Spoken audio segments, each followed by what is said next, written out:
अफगानिस्तान में एक के बाद एक महत्वपूर्ण शहरों पर तालिबान का कब्जा होता जा रहा है। काबुल के करीब तक पहुंच गए तालिबान ने अफगानिस्तान में भारत की परियोजनाओं को लेकर कहा है कि हम अफगानिस्तान के लोगों के लिए भारत द्वारा किए गए हर काम की सराहना करते हैं।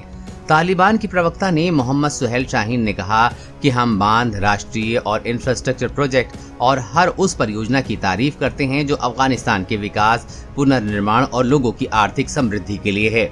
समाचार एजेंसी ANI को दिए गए साक्षात्कार में तालिबान प्रवक्ता सुहेल शाहीन ने साथ ही ये भी कहा कि भारत अगर अफगानिस्तान में सेना भेजता है तो मुझे लगता है कि उनके लिए अच्छा नहीं होगा।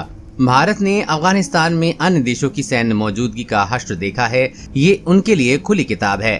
भारत के खिलाफ अफगानिस्तान की जमीन का इस्तेमाल न होने देने संबंधी आश्वासन से जुड़े सवाल पर तालिबान प्रवक्ता ने कहा कि हमारी एक सामान्य नीति है। उन्होंने कहा कि हम पड़ोसी देशों के साथ ही किसी भी देश के खिलाफ अफगानिस्तान की जमीन का उपयोग करने की अनुमति नहीं देने के लिए प्रतिबद्ध हैं।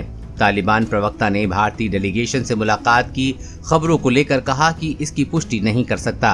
उन्होंने साथ ही ये भी कहा कि दोहा में हमारी बैठक थी जिसमें भारत का भी डेलीगेशन था। मुझे जहां तक जानकारी है भारतीय डेलीगेशन के साथ अलग बैठक नहीं हुई है।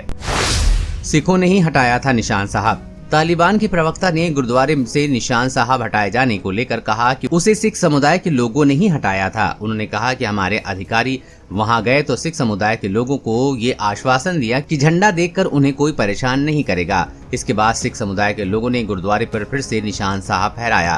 तालिबान के प्रवक्ता सुहेल शाहीन ने पाकिस्तान के आतंकी समूहों से घनिष्ठ संबंध के आरोप खारिज किए हैं। उन्होंने कहा कि ये आरोप निराधार हैं। उन्होंने साथ ही ये भी कहा कि हम किसी देश के दूतावास या राजनीतिक को निशाना नहीं बनाएंगे।